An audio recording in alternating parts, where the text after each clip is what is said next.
एक करोड़पति व्यक्ति अपने आलीशान घर के अंदर बैठा हुआ था और तभी उसके पास एक फ़ोन आता है। उस फ़ोन को सुनने के बाद वह बस एक ही जवाब देता है और कहता है कि हाँ भेज दो, कोई बात नहीं, मैं घर पर ही हूँ। इसके बाद वह फ़ोन तो कट जाता है, लेकिन थोड़ी देर में उसके दरवाजे की बेल बजती है। उसके बाद वह करोड़पति व्यक्ति उस दरवाजे को खोलता है, लेकिन सामने एक महिला खड़ी हुई थी जिसकी गोद में एक 2 साल का बच्चा था और वह यहाँ पर काम करने के लिए आई थी, क्योंकि उसे अभी अभी जिसने फ़ोन किया था उसी ने इस नौकरानी को भेजा था। अब इसे देखते ही वो एकदम से सदमे में खड़ा रह जाता है। इधर जो वह नौकरानी थी वह भी सदमे में खड़ी रह जाती है, लेकिन तभी कुछ ऐसा होता है कि वह नौकरानी वहाँ से वापस लौटने लगती है, लेकिन एक करोड़पति व्यक्ति उसके पैर पकड़कर रो रो कर उससे माफ़ी मांगने लगता है। कौन थी ये नौकरानी और किस वजह से करोड़पति व्यक्ति उससे माफ़ी मांग रहा था, पूरी सच्चाई के बारे में जानने के लिए वीडियो को अंत तक जरूर देखें।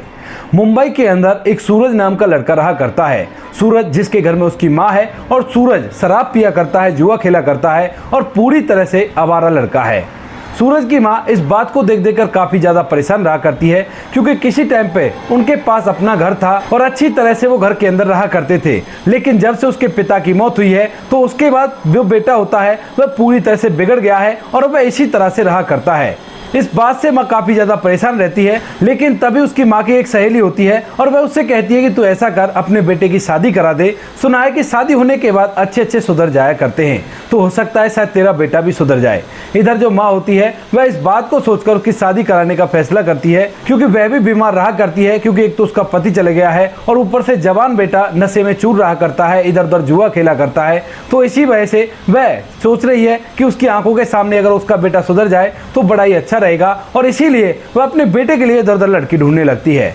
लेकिन यहाँ पर जिस तरह से सूरज रहा करता था, उसको देखने के बाद कोई भी अपनी बेटी देने के लिए तैयार नहीं होता है, और यहाँ पर माँ का सपना अधूरा रहता हुआ दिखाई देता है। लगभग 2 साल उसको बेटे के लिए लड़की ढूंढते हुए हो जाते हैं, लेकिन अभी तक उसके लिए कोई भी लड़की नहीं मिलती है। और तभी अचानक से उसको पता चलता है कि पासी के गाँव में एक लड़की है जिसका नाम रिया है, और रिया के माता पिता की मौत काफ़ी दिनों पहले हो चुकी है, और अब गांव वाले मिलकर उसकी शादी कराना चाहते हैं एक साधारण से लड़के से, ताकि उसका जीवन आराम से व्यतीत हो सके। अब जब रिया के माता पिता नहीं है तो इसके बाद यहाँ पर जो सूरज की माँ होती है वो सोचने लगती है कि कैसा होगा कि अगर मैं अपने बेटे की शादी रिया नाम की उस लड़की से करा दूं, क्योंकि ना तो उसके माता पिता हैं और हमें कोई दहेज भी नहीं चाहिए। तो इसी वजह से जो यहाँ पर सूरज की माँ होती है वह रिया के वहाँ पर जाकर उस गाँव के कुछ लोगों से बात करने लगती है और कहती है कि मुझे अपने बेटे की शादी इस लड़की से करानी है, अगर आप लोग चाहो तो ये सब कुछ हो सकता है। अब गांव वाले जब ये बात सुनते हैं कि इस लड़की की शादी हो जाएगी तो उन्हें भी ये बात बड़ी अच्छी लगती है और वह इस बात के लिए राजी हो जाते हैं। यहाँ पर जो सूरज की माँ होती है वो जैसे तैसे इंतजाम करके अपने बेटे की शादी रिया नाम की उस लड़की से कराती है, और यहाँ पर शादी होने के बाद जो रिया होती है वह दुल्हन बनकर अपने मन में ढेर सारे सपने लेकर अपनी ससुराल आती है। लेकिन वहाँ पर आने के बाद एकदम से उसके सारे सपने टूट जाते हैं, क्योंकि यहाँ पर जो उसका पति होता है वो पहली रात को ही फुल शराब पीकर आया था, और जब अपने पति को शराब पीता हुआ देखती है तो एकदम से उसके सारे अरमान ढल जाते हैं और वह बहुत कुछ इस बारे में सोचने लगती है। धीरे धीरे उसकी वो रात तो जैसे तैसे बीत जाती है, लेकिन सुबह उठते ही सबसे पहले वो अपनी सास से इस बारे में जिक्र करती है, और जब तक उसका पति यहाँ से जा चुका था। अब जैसे ही वो सास से कहती है कि इस तरह से आपका बेटा शराब पी कर आया था, तो उसके बाद यहाँ पर जो सास होती है वह अपनी आंखों में आंसू ले आती है और कहने लगती है कि बेटी इसी वजह से मैंने उसकी शादी कराई है, मुझे माफ कर देना, कहीं बाद में मुझे बुराई देती हुई फिरे, क्योंकि मैंने ये बात तुम्हारे गांव वाले और तुमसे छुपाई है, और इसके लिए मुझे पहले ही माफ कर देना। मेरा बेटा शराब पिया करता है, जुआ खेला करता है और बिल्कुल भी कमाई धमाई पर ध्यान नहीं दिया करता है। मैं दूसरों के घरों में काम करके जैसे तैसे कुछ पैसे लाया करती हूँ, और उन पैसों में से भी ये मुझसे पैसे छीन कर ले जाया करता है और उन्हें शराब और जुए में उड़ा दिया करता है। अब इस बात को सुनने के बाद रिया के पैरों तले से जमीन खिसक जाती है, और उसके सारे सपने तो पहले ही टूट गए थे, लेकिन अभी उसे उम्मीद थी कि शायद वह अपनी सास से कहेगी तो उसका बेटा ऐसा नहीं करेगा। लेकिन यहाँ पर सास को सब कुछ पता था और उसने उससे झूठ बोलकर अपने बेटे की शादी कराई है। इसके बाद रिया एकदम से खड़ी रह जाती है, लेकिन यहाँ पर जब अपनी सास को देखती है तो उसके अंदर उसे माँ की ममता दिखाई देती है, और इसके बाद वह एकदम से अपनी सास के आंखों के आंसू को पहुंचती है और कहती है कि माँ जी कोई बात नहीं, मैं कोशिश करके देखती हूँ कि आपका बेटा सुधर जाए तो बहुत ही अच्छा रहेगा। अब इस बात को सुनकर जो सास होती है उसके आंसू बंद हो जाते हैं और वह थोड़ी सी शांत हो जाती है कि चलो बहू ने मेरी बात समझ ली, ये तो बड़ा ही अच्छा हुआ। उसके बाद यहाँ पर जो रिया होती है वो धीरे धीरे करके अपने पति को सुधारना चाहती है, लेकिन उसकी सारी कोशिशें नाकामयाब होती हैं। अब तक जो सास होती है उसकी तबीयत और भी ज़्यादा खराब रहने लगी है और इसी वजह से जो रिया होती है अपनी सास की जगह दूसरों के घरों में काम करने के लिए जाने लगती है और यहाँ पर सब कुछ बिगड़ता सा दिखाई देता है। लेकिन रिया अपनी हिम्मत नहीं हारती है और वह लगातार अपने पति को समझाती रहती है। लेकिन जो पति होता है वो सुबह सुबह तो उसकी बात सुन लिया करता, लेकिन शाम होते ही वह जुआ खेलने के लिए चला जाया करता और शराब पीने के लिए चला जाया करता। अगर उसे चुपचाप घर से पैसे मिल जाए तो ठीक है, वरना वो घर वाले से लड़ाई किया करता और उसके बाद पैसे लेकर वहां से जाया करता। अब इन सभी बातों को देखकर जो यहाँ पर रिया की सास होती है यानी कि सूरज की जो माँ होती है वह काफी ज्यादा परेशान रहती है और बीमार तो रहा ही करती थी। और तभी एक दिन वह इस दुनिया को छोड़कर चली जाती है जब रिया की शादी को लगभग 1.5 साल हुआ था। उसके बाद रिया को इस बात का बड़ा ही दुख होता है क्योंकि इस घर के अंदर केवल उसकी सास ही थी जिससे वो अपने मन की बातें बतियाया करती थी, लेकिन वो भी इस दुनिया को छोड़कर चली गई है। अब उसका क्या होगा, यही सोचकर वह काफी ज्यादा परेशान होती है और अपनी सास का शोक मनाती है। इसके बाद धीरे धीरे कुछ समय बीतता है और यहाँ पर जो उसका पति सूरज होता है अब वो थोड़ा सा सही रहने लगा है क्योंकि अड़ोस पड़ोस वालों ने उन्हें सलाह दी है कि तू इस तरह से करेगा तो तेरा घर कैसे चलेगा और तुझे जिम्मेवार बनना होगा। सूरज कोशिश करता है जिम्मेवार बनने की, लेकिन धीरे धीरे जैसे वो 1-2 महीने कम शराब पीता है, कम जुआ खेलता है, तो उसके बाद रिया बड़ी ही खुश होती है और चहकते हुए अपने घर के अंदर रहने लगती है। लेकिन धीरे धीरे जैसे उसकी सास को मरे हुए लगभग 6 महीने बीतते हैं तो उसके बाद रिया के अचानक से पेट में दर्द होता है और वह जैसे हॉस्पिटल में जाती है डॉक्टर साहब के पास तो उसे पता चलता है कि रिया 2 महीने की गर्भवती है। अब इस बात को सुनकर वह बड़ी खुश होती है और उसके बाद इस खुशखबरी को अपने पति सूरज को देना चाहती है। यही सोचकर वह घर को अच्छी तरह से साफ सुथरा करती है और वहां पर अपने पति के आने का वेट करने लगती है क्योंकि वह सुबह का गया हुआ है, क्योंकि उसने कहा था कि मैं मेहनत मजदूरी करूंगा और उसके बाद घर पर आऊंगा। लेकिन जैसे ही शाम के समय उसका पति आता है और पत्नी उसको ये बात बताना चाहती है तो उसके बाद वह देखती है कि उसका पति पूरी तरह से नशे में है और जब वह अपने पति को नशे में देखती है तो उसके सारे सपने एकदम से टूटते से दिखाई देते हैं क्योंकि रिया ने सोच लिया था कि अब हमारे परिवार के अंदर एक और सदस्य बढ़ने वाला है और मेरे पति भी लाइन पर चलने लगे हैं तो अब मेरी जिंदगी और भी ज्यादा बेहतर हो जाएगी। लेकिन ऐसा कुछ भी नहीं होता है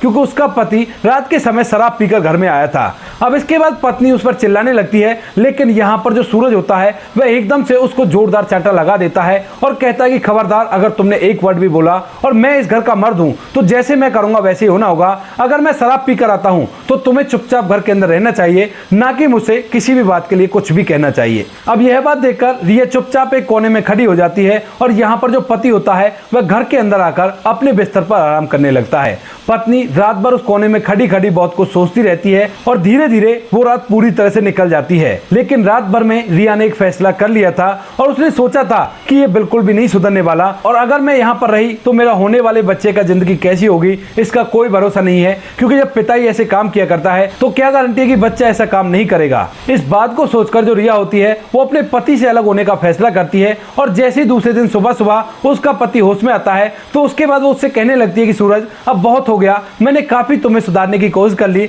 लेकिन तुम बिल्कुल भी सुधरने वाले नहीं हो और अब मैं तुम्हारे साथ नहीं रह सकती। अब इस बात को सुनकर जो सूरज होता है वो अपनी पत्नी से कहने लगता है कि ऐसा नहीं किया करते, हम दोनों एक साथ जीवन व्यतीत करेंगे ना, और अब मैं बिल्कुल भी ऐसा नहीं करूंगा। लेकिन यहाँ पर जो रिया होती है वो कहने लगती है कि तुमने कई बार ऐसा वादा मुझसे किया है लेकिन कभी भी तुम अपनी बात पर खरे नहीं उतरे, तो मैं कैसे विश्वास कर लूं कि तुम आगे से ऐसा नहीं करोगे। तो यहाँ पर जो सूरज है वो थोड़ा और उसे समझाने की कोशिश करता है, लेकिन जब रिया बार बार उससे यही बात कहती रहती है तो उसके बाद उसे गुस्सा आ जाता है और वो कहने लगता है कि हाँ, मैं नहीं सुधरने वाला, बता तुम क्या करोगी, घर ही तो छोड़कर जाओगी ना, बेशक से छोड़कर चली जाओ, मुझे तुम्हारी कोई भी जरूरत नहीं है, मैं मेहनत मजदूरी करके अपना पेट भर सकता हूँ और चली जाओ यहाँ से। ऐसा कहकर वह उसे धमका देता है और इस बात को सुनते ही रिया की आंखों में आंसू आ जाते हैं, क्योंकि अब भी उसे लग रहा था कि उसका पति उसे रोक लेगा, लेकिन उसने उसे वहां से जाने के लिए कह दिया था। इसके बाद जो रिया होती है वह एक पल भी नहीं गवाती है और चुटमुट जो उसका सामान था उसे पैक करती है और वहां से आंखों में आंसू लेकर उस घर से निकल जाती है।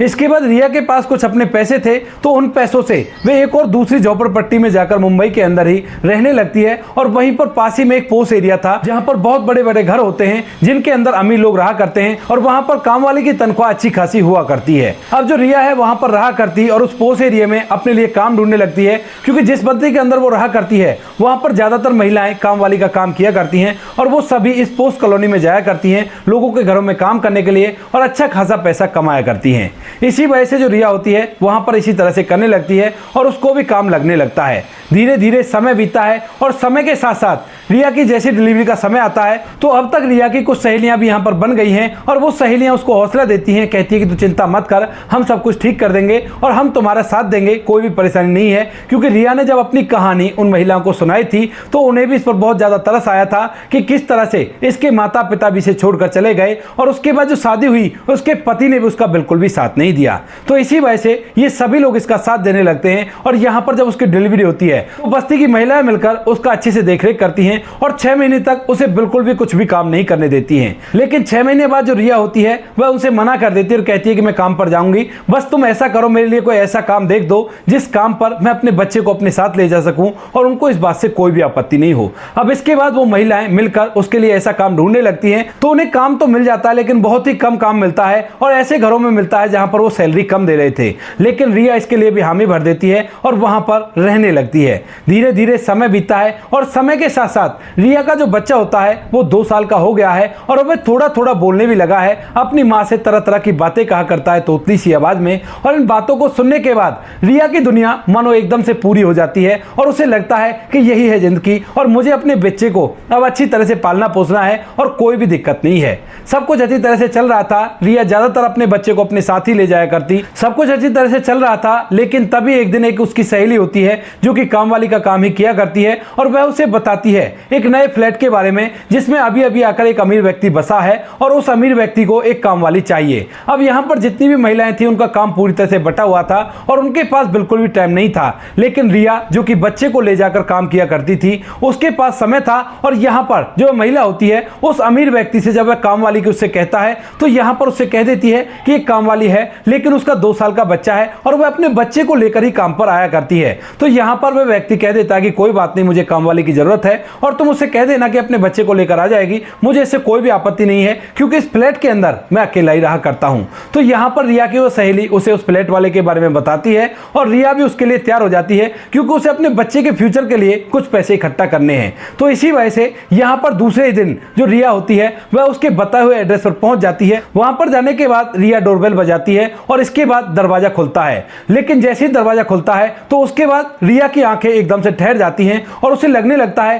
कि पूरी कायनात एकदम से बंद हो गई है। उसे कानों से कुछ भी सुनाई नहीं देता क्योंकि सामने उसने जिस व्यक्ति को देखा था शायद वह उसे कभी भी देखना नहीं चाहती थी क्योंकि सामने उसका वही पति खड़ा हुआ था जिसे 2.5 साल पहले वो छोड़कर आ गई थी। और इधर यहाँ पर जो सूरज होता है वह भी चुपचाप सा खड़ा रह जाता है क्योंकि उसकी समझ में नहीं आ रहा कि मैं इसे क्या कहूं और किस तरह से इससे बात करूं। इसके बाद जो रिया होती है अपने बच्चे को लेकर वहां से वापस जाने लगती है क्योंकि वह इस घर में बिल्कुल भी काम नहीं करना चाहती। लेकिन तभी जो सूरज होता है एकदम से उसे रोकता है और रोकने के बाद कहने लगता है कि तुम यहाँ पर किस लिए आई थी। तो यहाँ पर जो रिया होती है वो कहती है कि मैं तो यहाँ पर काम करने के लिए आई थी। तो सूरज कहता है कि फिर काम करो, काम करे बिना यहाँ से क्यों जा रही हो। तो यहाँ पर रिया कहती है कि मैं तुम्हारे पास काम नहीं कर सकती और मैं तुम्हारी शक्ल तक देखना पसंद नहीं करती। अब इस बात को सुनकर जो सूरज होता है उसके दिमाग में भी ढेर सारे ख्याल चल रहे हैं क्योंकि रिया की गोद में एक बच्चा है और यहां पर उसने जिस महिला से बात की थी काम वाली के लिए उसने साफ साफ बताया था कि उस महिला के पास जो कि काम करने के लिए आएगी अपना एक बच्चा है और उस बच्चे को लेकर ही वो आया करती है। तो यहां पर सूरज के दिमाग में तरह तरह के ख्याल चलने लगते हैं और वह सोचने लगता है कि ये बच्चा किसका है और इसी वजह से वह उसे ताना सा मारते हुए कहने लगता है कि हाँ हाँ अब तुम्हें मेरी शक्ल क्यों देखनी होगी ना, तुम तो अपनी जिंदगी में अच्छी तरह से मस्त हो ना, इस तरह से बच्चे को लेकर तुम्हें झाड़ू पोछे का काम करना पड़ रहा है। अब इस बात को सुनकर जो रिया अभी तक वहां से जा रही थी उसे एकदम से गुस्सा आ जाता है क्योंकि सूरज को उसने बहुत ज्यादा सुधारने की कोशिश की थी लेकिन वह नहीं सुधरा और आज एक आलीशान घर के अंदर बैठकर उसे ताना मार रहा है इस बच्चे को लेकर। उसके बाद जो रिया होती है वो एकदम से अपने सारे गुस्से को उगल देती है और उसे धमकाते हुए कहने लगती है कि तुम्हें क्या पता कि बच्चा पालना क्या होता है और क्या होता है बच्चे का मोह। मेरा ये बच्चा है और इस बच्चे को पालने के लिए ही मैं इधर उधर काम किया करती हूँ क्योंकि मेरा और कोई सहारा नहीं है। लेकिन मैंने अपने बच्चे को अच्छी तरह से पढ़ाने लिखाने की ठान रखी है और मैं इस बात को पूरा करके रहूंगी। तुम्हें क्या पता होगा इन सभी बातों के बारे में क्योंकि तुम तो जिम्मेवारी से भागते हुए आए हो। अब इस बात को सुनकर जो सूरज होता है वो कहने लगता है कि क्यों इस बच्चे का कोई पिता नहीं है। तो उसके बाद यहाँ पर जो रिया होती है वह अपनी आंखों में आंसू ले आती है और कहने लगती है कि क्यों नहीं है इसका पिता, लेकिन मैं इसे कभी भी नहीं बताऊंगी कि उसका पिता ऐसा था कि जिसने अपनी प्रेग्नेंट पत्नी पर भी हाथ उठाया था और उसी वजह से मैं उसे छोड़कर आ गई थी। ये मैं तुम पर रहम कर रही हूं। और ऐसा कहकर रिया वहां से जाने लगती है। लेकिन तभी यहां पर सूरज को महसूस हो जाता है कि यह बच्चा उसी का है और जब रिया उसके घर को छोड़कर आई थी तो तब वह प्रेग्नेंट थी। तो उसके बाद यहाँ पर जो सूरज होता है वो एकदम से उसके पैर पकड़ने लगता है, रो रो कर उससे माफी मांगने लगता है, लेकिन रिया उसको दूर हटाकर वहां से सीधा अपने घर चली जाती है और आज वह कहीं पर भी काम पर नहीं जाती है, बस अपनी झुग्गी के अंदर रोती ही रहती है और बहुत कुछ सूरज के बारे में सोचती रहती है। इधर जो सूरज होता है जब उसे पता चलता है कि उसका एक बच्चा है तो उसके बाद उससे नहीं रह जाता और वह उस महिला से कांटेक्ट करता है जिसने यहाँ पर रिया को उसके घर में नौकरानी के रूप में भेजा था और वह उससे पूछने लगता है कि जिसको तुमने भेजा था क्या तुम उसका घर जानती हो। तो यहाँ पर वह महिला बता देती है कि हाँ मैं उसका घर जानती हूँ, लेकिन साहब बात क्या हो गई। तो यहाँ पर सूरज कहता है कि बात ऐसी वैसी कोई नहीं है, दरअसल मैंने उसे कम पैसों के लिए कहा था और वह मना करके चली गई है, तो मैं दोबारा से जाकर उससे रिक्वेस्ट करके उसे लाना चाहता हूँ। अब इसके बाद वह महिला नॉर्मल सी बात इसको समझती है और यहाँ पर जो सूरज होता है उस झोपड़पट्टी में पहुंच जाता है जिसके बारे में उस महिला ने उसे बताया था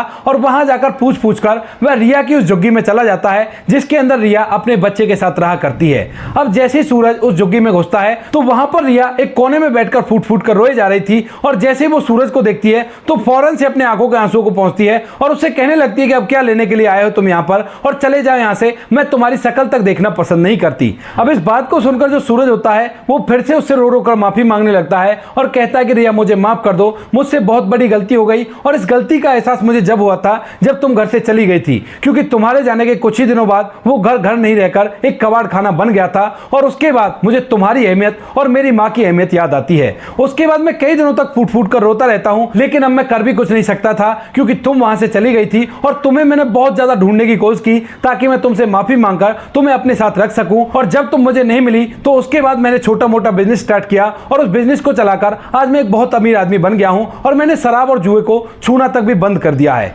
अब इस बात को सुनकर रिया कहने लगती है कि मैं तुम पर विश्वास कैसे करूं, क्योंकि इससे पहले भी मैं कई बार तुम पर विश्वास कर चुकी हूं। उसके बाद यहां पर जो सूरज होता है वह एकदम से आकर अपने उस छोटे से बच्चे के सर पर हाथ रख देता है और कहता है कि जब ये मेरा बेटा है तो तुम्हें भी पता होगा कि मुझे इससे प्यार है और मैं इसके सर पर हाथ रख के कसम खा रहा हूं कि जब से तुम गई हो उसके बाद से मैंने शराब और जुए को हाथ तक भी नहीं लगाया है। अब इस बात को सुनकर रिया को विश्वास हो जाता है और उसकी आंखों से आंसू ढरकने लगते हैं, लेकिन तभी यहां पर जो सूरज होता है वो उसके आंखों के आंसू को पहुंचता है और कहता है कि रिया अब तुम चिंता मत करो, मैं हूं ना, अब हमारा और हमारे बच्चे का भविष्य बहुत ही बेहतर होगा और तुम्हें एक अच्छी जिंदगी मिलेगी। उसके बाद यहां पर जो सूरज होता है वह रिया को लेकर अपने साथ उसी फ्लैट में शिफ्ट हो जाता है और अब वह एक मालकिन बनकर घर के अंदर रहा करती है। सूरज का बिजनेस काफी अच्छा खासा चल रहा है और उसके बच्चे को भी अब वह अच्छी परवरिश दे रहा है और यहाँ पर रिया को भी अच्छी तरह से घर के अंदर रख रहा है। रिया की जिंदगी पूरी सी निकल गई थी, लेकिन अंत के जरिए उसकी जिंदगी थोड़ी सी आसान हो गई। तो दोस्तों ये थी आज की कहानी, आपको जैसी भी लगी हो कमेंट सेक्शन में बता देना।